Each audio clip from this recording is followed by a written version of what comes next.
2011 Mini Cooper. So this is a leak that when it was cold, it had zero pressure when it came in the garage, 1 psi, that's about it. And so I put refrigerant in it under static conditions, cold engine, cold condenser, and it started leaking right down here at this point, right where the junction, where it is soldered, where you see my tip is, right where the receiver dryer attaches to the condenser. This would go up to 14 parts per million, 15 parts per million right there. When I would come over here, somewhere as I was coming up a few of these, right in here like this, and I'd go like this, and all of a sudden I'd hit one space and it would jump up to about 12 to 14 parts per million. Then I filled the system up with refrigerant. I ran it for about 4 or 5 minutes, and now there's no leak at all. And this is on metal. The leak has totally disappeared. And I was able to repeat the leak and find it in the same spot every time before I started the vehicle, before I filled it up. It only had vapor pressure of 83 psi, and it was really easy and fast to find a leak. Now, after starting it and filling it, no leak at all at this time while I'm testing. It completely disappeared. This is one of those pain in the butt leaks, and there's no dye, there's no oil stain, there's no dust or anything like that there. So this is a pain in the neck because I wasn't able to get it down to pinpoint it to where it was. I think it's the condenser.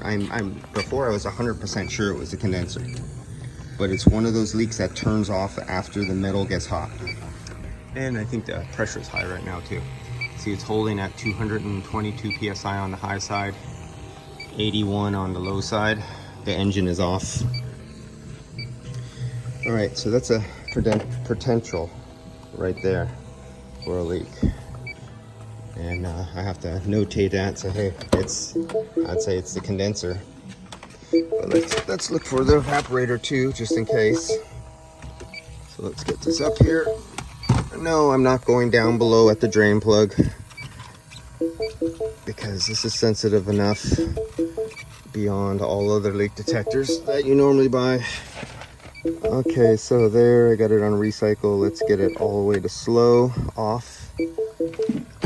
Let's start it up. And let's give the air one click up. That's it.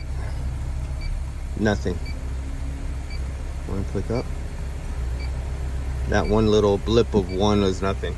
So what I'm doing here is I'm just going up one and down.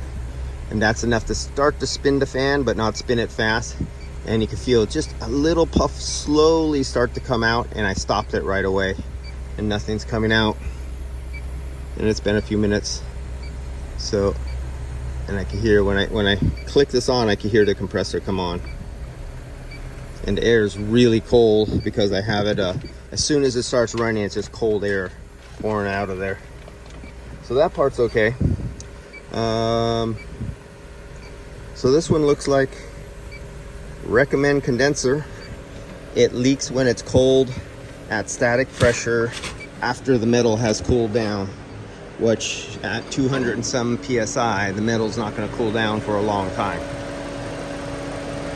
And so, all right, we'll come back to this.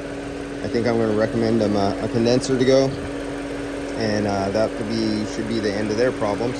I now have dye in it, so even with the dye, there was no dye in it before.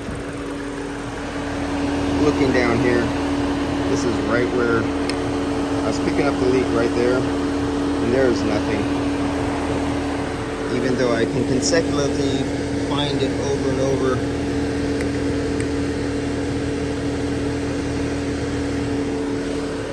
And the electronic leak detector cannot pick up anything.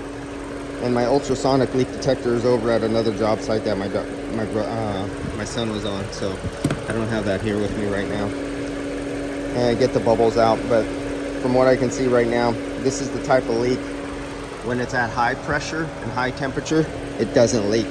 So if you let this car sit overnight in the cold garage and it becomes 60, 70 degrees at nighttime, and the metal gets cold and the pressure drops, then it starts leaking.